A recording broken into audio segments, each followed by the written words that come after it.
Sean Dyche is the new manager of Everton Football Club. Dyche was the favourite to take the role after Frank Lampard's sacking. He was contending with former Leeds manager Marco Bielsa. The 51-year-old signed a 2.5-year deal earlier this week. Kettering-born Dyche was formerly the manager of Burnley Football Club before leaving the club at the end of the 2021-22 season. In an interview this week, Dyche spoke about the role he was undertaking, discussing that his main priorities were to get the players fighting for the badge and to get the fans back on side.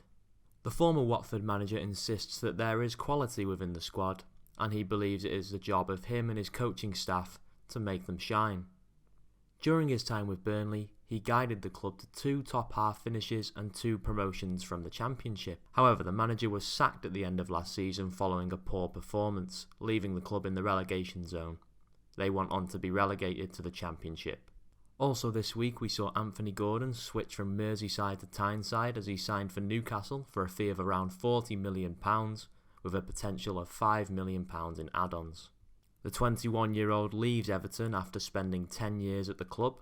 He was a target of Chelsea in the summer, however manager Frank Lampard rejected a £60 million offer from the London club. Gordon submitted a formal transfer request earlier this week to force a move to the Tyneside club. The England under-21 international said that Newcastle felt like the right move for him, insisting that he's excited on where the club will go. He is expected to make his debut for the club on the 4th of February when they host West Ham at St James's Park. So where does all this leave Everton? With Everton winless since the end of October and Dyche coming off a poor season with Burnley, the question remains as to whether he is the right man for the job. Sean Dyche has bags of experience in the Premier League with Burnley and also previous experience with Watford. However, it's fair to say that Everton fans will be missing the days when Carlo Ancelotti was in charge of us, when we were challenging for European competition. We're going from one of the best managers of all time to now a manager that has a 28% win rate in the Premier League. Mind you, a tough pill to swallow for the fan base is that we're just not that team anymore.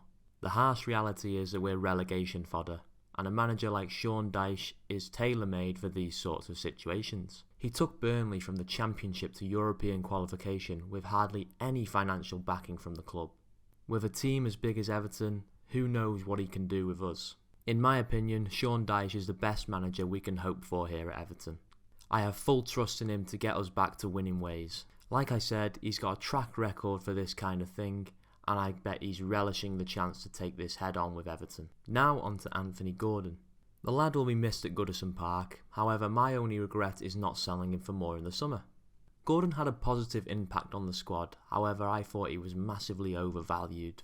He's only scored 7 goals in the past 2 seasons, which is not a lot when you compare him to Dominic Calvert-Lewin, who has also been injured for the majority of that time. The team for sure will not be missing him as much as we are missing Richarlison, who we are still yet to replace. However, selling Gordon so close to deadline day is a risky move and indicates that we are not trying to replace him anytime soon. Overall, things are looking bleak for the club with our next opponents being league leaders Arsenal.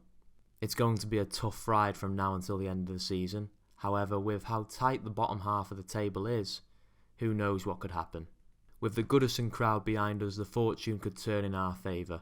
So the best thing to do is to get behind the team. Thank you for watching the video, make sure you give it a like and I'll see you in the next one.